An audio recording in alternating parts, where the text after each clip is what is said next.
back again, your BFP Dream Builder from Beachmont Ford Performance, and we are doing a garage table episode on the road today. And actually, it's just not even on the road, we're in the museum, that's right. If you have never met these two before, you're going to get to know a little bit about them today. But we are at one of the meccas if you're a Mustang fan, and that is the Gale Halderman Museum. Some people call it the Halderman Barn Museum in Tip City, Ohio. If you've never been here, we're going to talk about it, and you're going to want to visit this place because it's awesome. I have the pleasure of two of my dearest friends.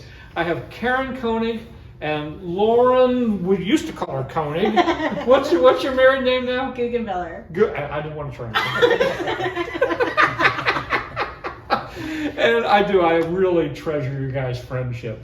And if you're not familiar with these names, you may be familiar with the name Gale Halderman, who was Karen's father, and of course your grandfather.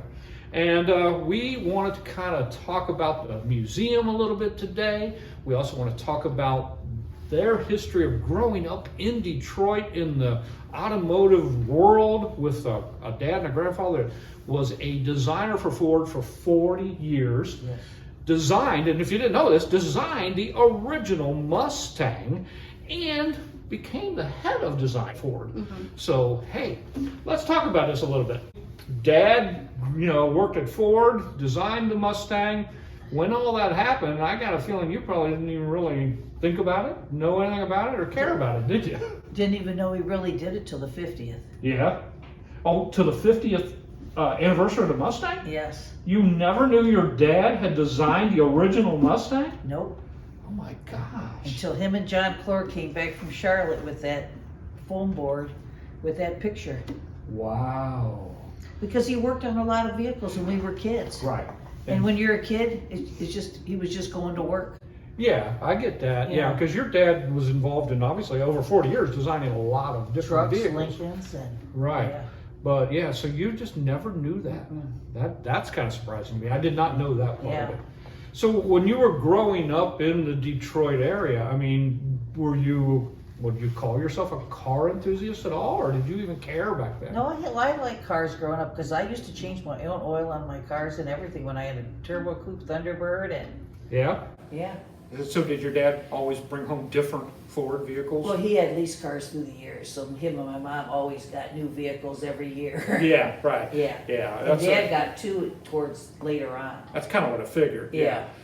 So you were growing up in school and everything. I mean, did your friends or anybody say, "Hey, your dad worked at Ford"? Nope. No. No one ever said, because no one knew either. Because if I didn't know, they wouldn't know. Yeah. Wow. Unless someone really maybe Googled it. Yeah. But if you look in some Mustang books, he's not really even listed in them. Right. And that's going to be one of my points here. Is that you're right. Until that 50th anniversary, I hate to say this, but most Ford people, and definitely Mustang people, didn't know who Gale was. Mm-hmm. And that and the movie The Faster Horse. Well, even John, when he was doing his books, he found out that my dad wasn't getting recognition for doing that drawing. Right, and that's what I said. The 50th anniversary and the movie The Faster Horse are what kind of brought Gale out of the shadows, right. And people started realizing, hey, this guy created to me anyway, the most iconic car in American car culture. And it just, he didn't get that recognition. I mean, when people think of Mustang, I know they all think of Lee Iacocca, and yeah, he was involved, but when it came down to it, the guy that made that drawing was your dad. A lot of people do think that Lee Iacocca really was the guy that started it. Yeah. He was not the person that drew the design and all that. He was just in charge. Yeah. So he was part of the program. That's the guy that always gets all the credit. Yeah. So you, growing up in Detroit, again, if Mom didn't know anything about this, did you know any of this? No, I did not. You did not. Wow. She probably found out the same time I did. It was Mustang 50th. Yeah? Mm-hmm. Now, I mean, no matter what, you're always proud of Dad and Grandpa, right? But when this all hit, I imagine that made you beaming, right? You're just even prouder of Grandpa. Yes, big time. Yeah, and to see him getting that recognition, that's unbelievable. Yes. I mean, I will totally confess that the very first time I ever came here, I didn't know who Gale was either. I mean, I was like, who? What, what? And it was amazing. I didn't really even get to know or meet Gale at all till right toward the end of his life.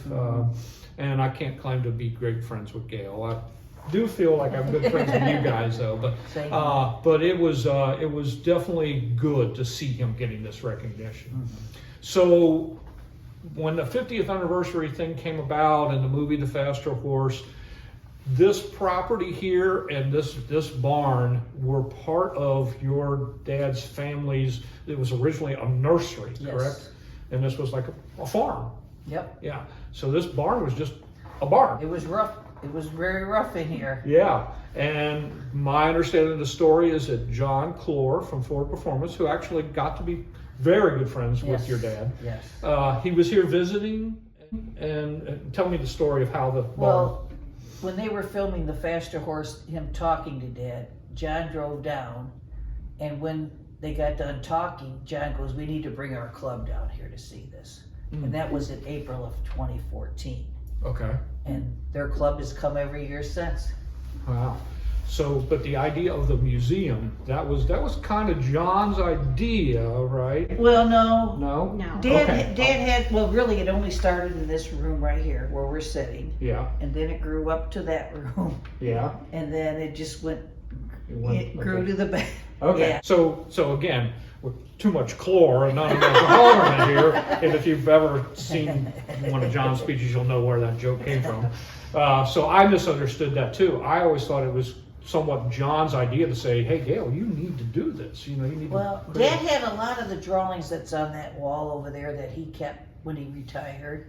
And so he just started this as a little room. Actually, it started where my mom's camera collection was. It used to be an office with chairs, and some of his guy friends from down here in Ohio would always sit in that room, and they go, and some of them had their cars actually in storage here, and they were like, this should be like a man's hangout. Wow. Okay. And so they started hanging some of the artwork up on the walls, where then it kind of just, where my grandpa's idea clicked in, where it was like, let's just keep adding and adding. And it wasn't made to do what it turned into. It was more for his friends to come sit in the room, just chit chat.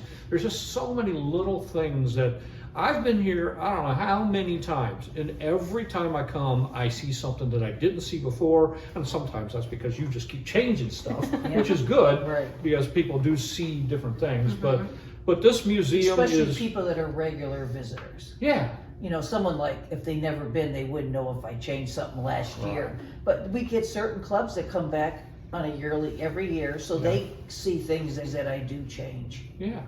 So the museum is not open to the public per se, but there are, like she just said, lots of car clubs will come here, Mustang clubs mainly, I assume, but I know you have a lot of other clubs that come here. Oh, yeah. So the museum's designed around the Mustang, but it's really ultimately, to me, honoring the memory and legacy of Gale Halderman, the car designer, and I do want to say one time I remember talking to Gale, I think, and car design, and this is a little thing with me right now, is every car you see out there nowadays kind of looks the same, doesn't it? And I know that's all about aerodynamics and fuel and all that stuff, but man, we've lost the art of car design. And that's one of the things that, I think your dad... Well, Dad even said too, if you took all the badges off these cars, you wouldn't know.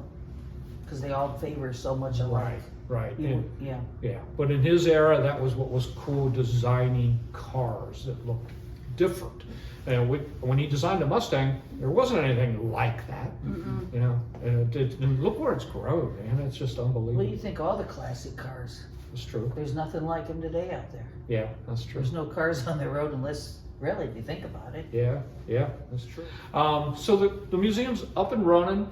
Everything's looking really good, and then unfortunately Gale's health kind of went downhill, and he passed away. And I was like, now it's almost 3 years. It'll be 3 April 29th. Yeah, that's what I thought. Yeah. So fortunately, these two young ladies here have decided to keep the museum up and running and try to keep that legacy alive and a place for all the automotive fans to come and visit. and I know it's a challenge. You guys do a lot of work here. It's a lot to keep, like you said, keep it fresh and new. But also, it's a financial thing, and it costs a lot to keep a building running, heat, gas, electric, all that kind of stuff. Just the maintenance of the building, the yard, and all that. So she doesn't ever charge admission. No. But donations are always welcome. And even if you don't come here, you can donate to the museum. Plus we sell merchandise too. Yes, and that will feature some of that too. We've got banners, we've got pictures, we've got books. There are all kinds of things. We have the one book that Jimmy Dinsmore and Jim Halderman teamed up on, this book called Mustang by Design. Yes. And it's basically all about Gale and the history of the Mustang. And those are on sale here, and you can order them online. So there's plenty of merchandise. And do you have an actual website now? Well, we know you're on Facebook. Yes. So if you search Halderman Barn She Museum can tell you. on Facebook? Yes. Okay. And then you can touch base there. Yeah. We need a website. We do, but I can't think of it off the top of my head. Oh, so there is a website. There is a website. We'll find that and put that info on there. Like, Google it. So as you can probably tell, this video is not scripted by any means. We are just having a good time talking about the museum. So the cars kind of rotate some in here, but you have not even just some Mustangs, you have some older Ford vehicles on the other side of the museum. What do you got over there? We've got a 1927 Model T and a 1931 Model A. Okay, and then in here, obviously, we've got quite a few different vehicles, and the white one back there is Karen's personal one. And then far back corner back there, that's John Clore from Ford Performance's Mustang 2 back there in the corner. So the barn, as far as the museum, are you closed at certain times of the year, period, or are you kind of open all year round if somebody wants to? We're open year round. Okay. By appointment only. Good. All right. What do you want to tell us about the museum? It's always a great hangout place, and you don't have to have a Mustang to come. Yeah. And I think a lot of people think that you have to have a Mustang to come here. No, you don't. Bring your Corvette, bring your GT40, bring your Pontiac, bring whatever you want to bring and hang out. Yeah. Because I think being here, you love cars. It don't matter what make and model it is. If you're a car lover, you're gonna love this place. Plus even their clubs, it doesn't have to be a Mustang club to make it, to Right. bring their club here. We've had all types of clubs. Okay, good. Now, myself and Beachmont Ford Performance, we are very, very happy to always be involved with the Halderman Barn. And we actually, coming up in April, we sponsor National Mustang Day here. We've done it now.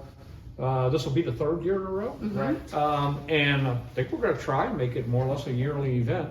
And we're going to have tons of people showing up. The last couple of years we've had iffy weather.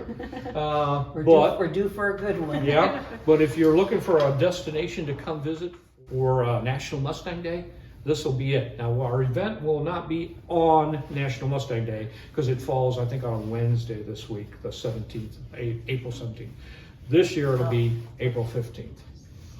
We're getting news from the sidelines here. What day is that fall on? The event? Yeah. It'll be Saturday, The 15th. April 15th. Oh, because Mustang Day would be Monday. Yes, Okay. National Mustang Day is actually the 17th of April every year. Right. Yeah, Well, I knew that. Yeah. I'm just wondering when you were doing it.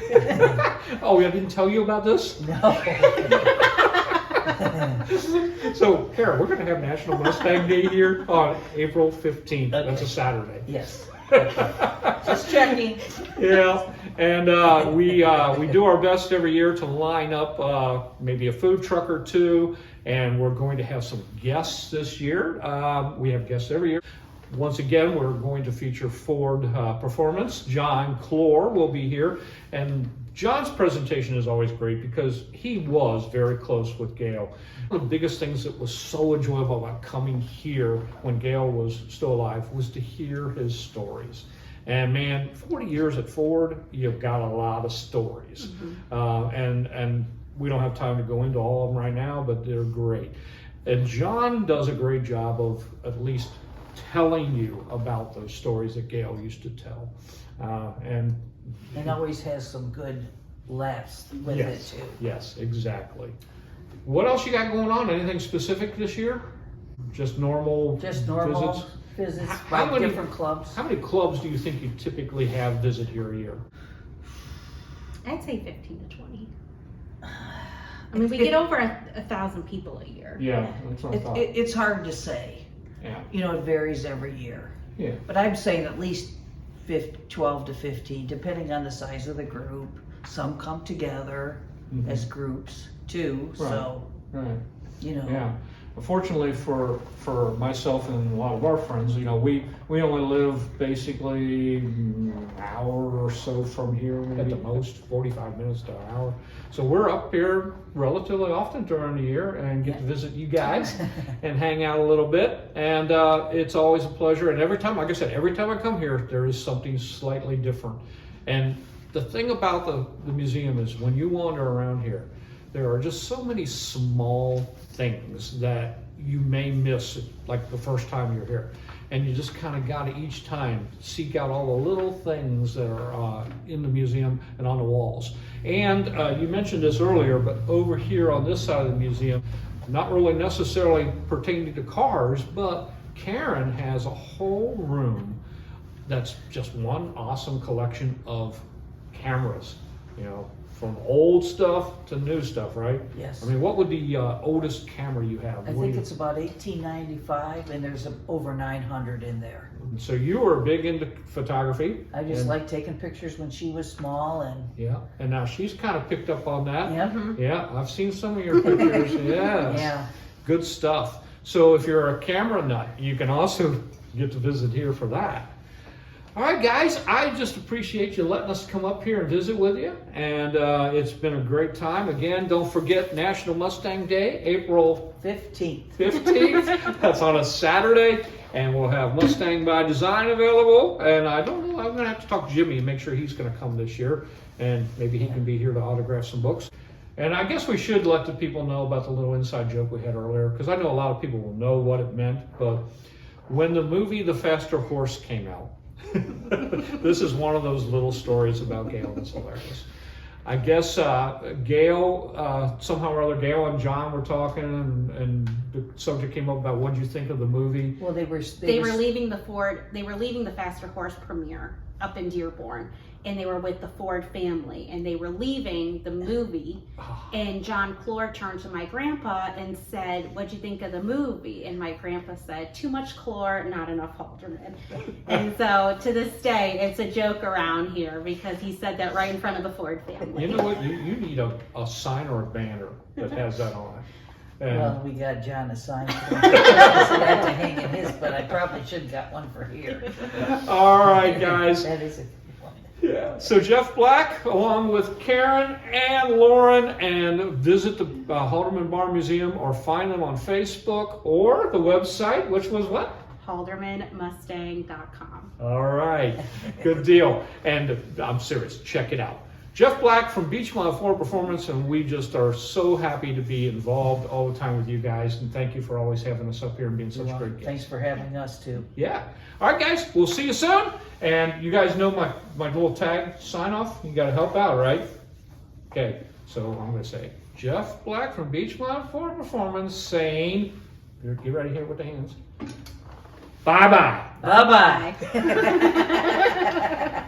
All right. All right. Good deal.